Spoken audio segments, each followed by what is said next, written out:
এখানে পানি কমানোর কোনো চিন্তা ভাবনা নেই। আমরা মনে করি দিন আনি দিন খাই।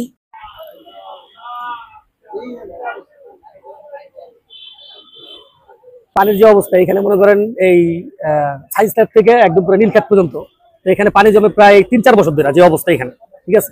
এখানে পানি কমানোর কোনো চিন্তা ভাবনা নেই। এখানে ড্রেন গুলা ঠিক করে না, প্লাস এখানে তো নিচু আর আমাদের ইষ্টকতা যা করে গেছে, ঠিক আছে। এখন তো নতুন যারা আসছে তারাও তো করবে, কিন্তু কোনো পদক্ষেপ নিতেছে না। তো আমাদেরই ভোগান্তি পোহাইতেছে।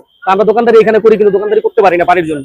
এই যে আজকে শুক্রবারের দিন, সামনে ঈদ, তো শুক্রবারের দিন যদি আমরা দোকানদারি ঠিক মতো না করতে পারি তাহলে আমরা কিছু নাই। কারণ আগামী শুক্রবারই, এই শুক্রবারই লাস্ট, ঠিক আছে। তো আমরা তো আজকে দোকানদারি করতে পারতেছি না। গতকালকে তো পুরাই শেষ, গতকালকে তো এমনিতেও পানি উঠে গেছে, গতকালকে পুরাই শেষ, আজকে তো আরো করতে পারতেছি না। এমন অবস্থা, এই পানি কখন নামবে জানি না, আরো তো আসতেছে বৃষ্টি, কি করবো সেটা বলতে পারতেছি না আপাতত।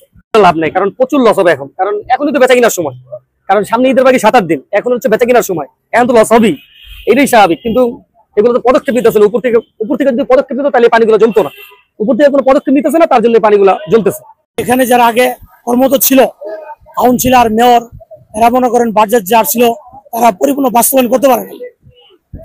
আমাদের আশা যারা পরবর্তী যারা আসবে, তারা যেন এই কামগুলি যে সফল করে, যারা এই বাজেটগুলি ঠিকমতো বাস্তবায়ন করে, প্রশাসন যারা আছে, মেয়র যারা থাকবে, যারা দায়িত্বরা থাকবে, তারা যেন এই কাজগুলো করে দেয়। আমরা মনে করি দিন আনি দিন খাই, আমরা হকার মানুষ, আমরা হকার করি রাস্তায় ফুটপাতে, কারা তাই আপনারা আমাদের তাকাবেন।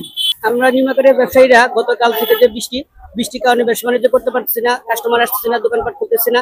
এখন বর্তমান ঢাকা দক্ষিণ সিটি কর্পোরেশন এবং মাননীয় প্রধান উপদেষ্টাকে বিনীত আকুল আবেদন, যেন নিউ মার্কেটের ব্যবসায়ীদের পাশে ওনারা সবাই থাকেন, ব্যবসায়ীদের বাঁচান। ব্যবসা এই সামনে রমজানের ঈদ গেল, একই অবস্থা বৃষ্টি বদলে এখন কুরবানির ঈদ, এখন ব্যবসা বাণিজ্য করবো, এখন আমরা ব্যবসা বাণিজ্য করতে পারতেছি না, দোকানপাট করতে পারতেছি না।